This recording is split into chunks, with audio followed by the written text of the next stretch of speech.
Um aspecto importante da oficina de abertura foi reunir alguns parceiros que vieram dos territórios que a gente trabalha, os Munduruku, os Chucuru de Ororubá, também os Tingui Botó, além de indígenas que vêm trabalhando com o tema da agroecologia, do GT indígena da ANA, da Associação, da Articulação Nacional de Agroecologia, também ratificados pela PIB, pela APOIME.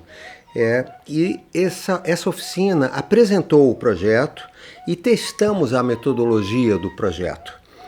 Por exemplo, a chegança, o acolhimento, a contação de histórias tradicionais e experiências de várias lideranças intelectuais orgânicos indígenas falando sobre o alimento.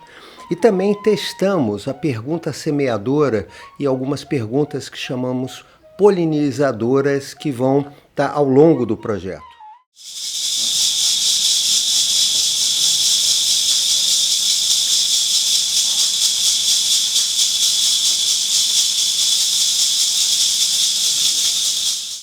Para o nosso trabalho, e especificamente para essa pesquisa, qual é a estratégia metodológica para essa reconexão entre as diversas dimensões da vida? É pesquisar junto com os indígenas, para pensar o alimento e as suas diversas dimensões. E trazemos como fio condutor desse trabalho as histórias tradicionais indígenas e as suas cosmovisões.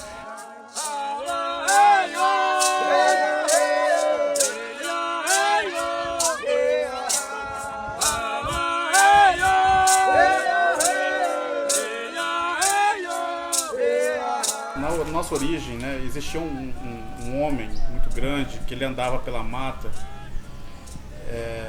pela floresta, e ele se chamava Oreca Yubacai. E ele andando na mata, ele percebeu na mata um amontoado de serrapilheira, né, de folhas, galho seco. E ele percebeu que o bem-te-vi estava olhando muito sério, né, para aquele amontoado de galho e folha seca. E ele foi então ver o que era, né? Retirou aquela serrapilheira e tinha várias pessoas dentro de um buraco, né? E era o povo terreno que estava ali. Todos nus, com frio, né? Então o Oreca Yubacai começou a tirar um por um dessas pessoas, dos terrenos que estavam dentro do buraco. E aí tinha uma dificuldade de comunicação. Então o Oreca Yubacai começou a chamar os animais da mata para tentar se comunicar com o povo terreno. Chamou vários animais, nenhum deles conseguiu, até que ele chamou um sapinho vermelho, né, que começou a fazer várias brincadeiras na frente dos terrenos, e os terrenos começaram a dar risada, né, gargalhadas. E aí começou a estabelecer então uma comunicação. E o Oreca Yubacai começou a distribuir semente para o povo terreno. Então a relação da produção de alimentos já começa aí com os terrenos. E a história que a gente queria que vocês começassem a contar é sobre qual ou uma experiência, né, que cada um de vocês teve de retomada e de atualização desses saberes e práticas tradicionais em relação ao alimento, ao cultivo dos alimentos, tá? que podem ser consideradas importantes estratégias na retomada e na autonomia dos seus territórios. Qual que é a retomada que eu traria para vocês? A retomada que o meu grupo indígena estão tendo, que a nossa aldeia está tendo, é voltar para uma origem mais de como se fosse reinventar essa roça. Reinventar essa roça, não por em cima desse estigma de que é uma roça atrasada, de que é uma economia e uma agricultura de subsistência, porque nunca foi de subsistência, foi de existência mesmo. Subsistência é uma forma colonial de dizer que as nossas práticas tradicionais, elas não mereciam credibilidade, elas não eram válidas, que era um outro sistema que está aí, de agronegócio que está aí, que é o mais aceitável, que é o mais viável, enfim. E voltar para essas práticas tradicionais é também se desmanchar enquanto um agrônomo acadêmico, deixar essa roupagem de lado e voltar para o cabo da enxada, voltar para o cabo da foice, voltar para a convivência no território mesmo, ser um indígena de território, não só da aldeia, não só do pátio da aldeia.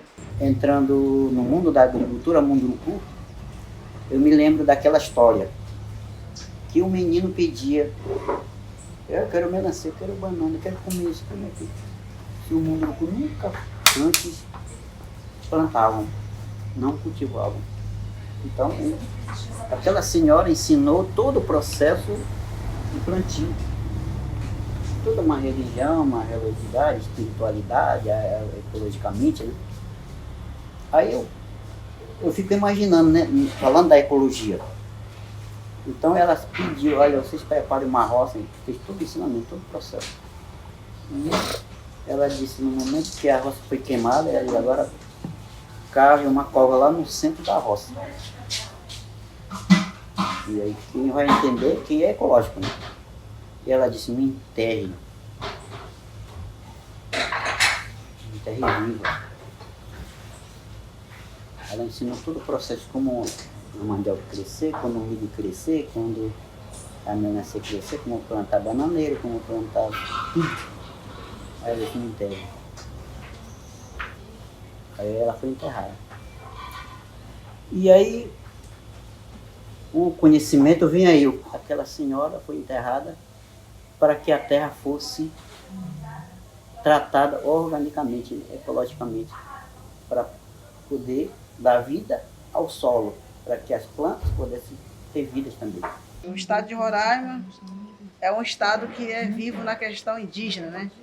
A gente tem para mais de 32 povos indígenas ali, né?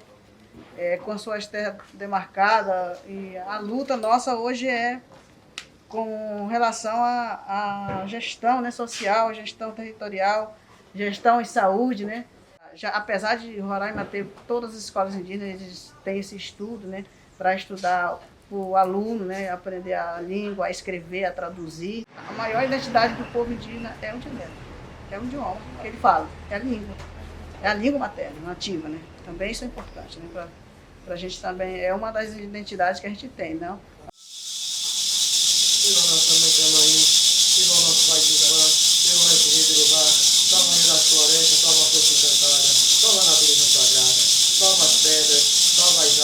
Para os indígenas, o alimento está conectado a tudo que importa: suas cosmologias, sua origem, seu destino, suas vidas, seus territórios, necessidades, cuidados, lutas. Já para a ciência ocidental, ver o todo, essa visão holística, é muito difícil, pois se teme que a gente pode não chegar a nada. Então surgem as especializações, os paradigmas, mas então chegamos na tragédia atual da ciência. Sabe-se muitos detalhes de quase nada e perdemos os sentidos.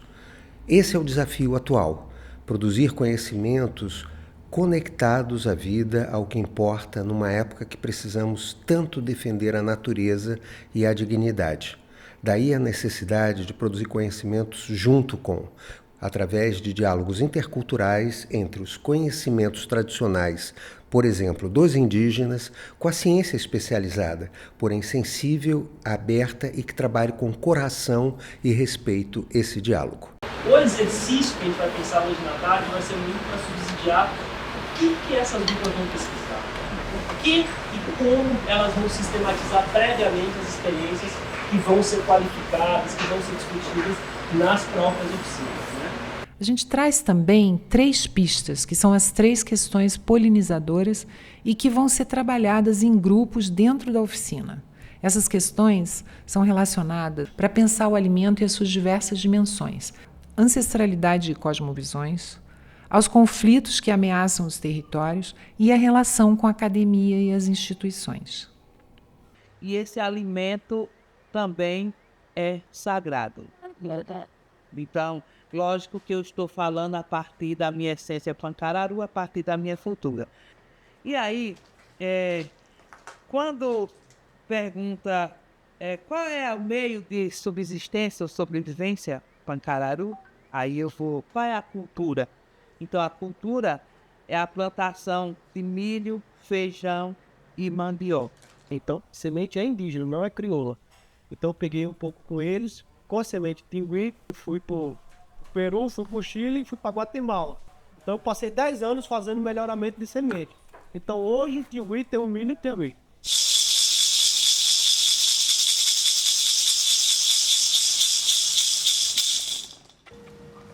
Mas o que é que está sendo posto lá em Chucuru, a partir desse trabalho nosso? Não é simplesmente um cultivo de roça tradicional. É também, essencialmente, um cultivo de memória. Cultivo de ancestralidade. Existe muito conhecimento na mata que está lá. O conhecimento é da mata, o conhecimento é da planta, o conhecimento é da pedra, o conhecimento é do rio. Eles que sabem. Nós somos estudantes de planta, de pedra, de rio, de passarinho. Né? Quando a gente entra na mata, natureza, e o trabalho que a gente faz lá de regenerar, né? A natureza, automaticamente o conhecimento que está lá adormecido, ele brota. Somos referência em cultura alimentar, e não só no sentido da pesquisa, mas no sentido da prática. E aí nós estamos alimentando não só a nós, mas os espíritos nossos encantados que estão ali do lado. Nós temos os pontos de cultura, os pontos de recanto dos encantados, onde nós preparamos um ambiente para eles. Não tem caminho que nós não ande, não tem pau que nós não arranque, não tem pedras que não quebre, e não tem mal que nós não cure. Viemos lá das cachoeiras, com a força da natureza, os encantados nos mandou, viemos aqui fazer limpeza.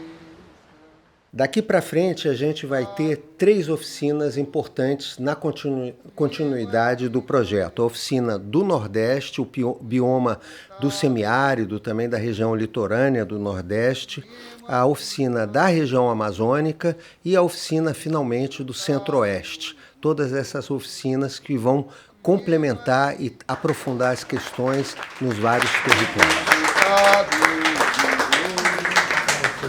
Viemos aqui fazer limpeza. Que a gente possa ser assim, atravessar o rio e seguir plantando, colhendo, plantando e respeitando o ciclo da natureza.